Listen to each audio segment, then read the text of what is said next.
want to put smaller items in here, put it under the shelf, or even anywhere else in this interior, you can do that, and it sort of adds to the practicality of the buds. Now, if you're looking back here and thinking, well, I don't want a shelf in the middle of my cargo area, well, a couple of things. For one, the shelf can be lifted up and sort of out of the way, but the supports for the shelf are pretty substantial, and in order to get rid of them, you got to remove the whole thing. You sort of twist these little twisties, keeping the shelf in place, and then you remove the whole shelf as one big panel and probably store it outside the car. It's not the most practical solution, but it does make for a pretty sturdy shelf. Now, my Toyota Sequoia SUV also has a cargo shelf back here, and it works a lot better. It slots into little slots on the side, and you can kind of control whether you have it up or down.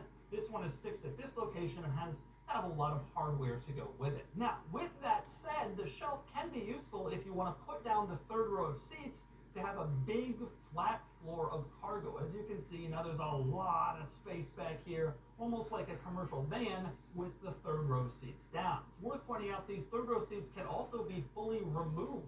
You take out the shelf, you take out the third row seats, you got even more cargo space back here where you can put even more stuff.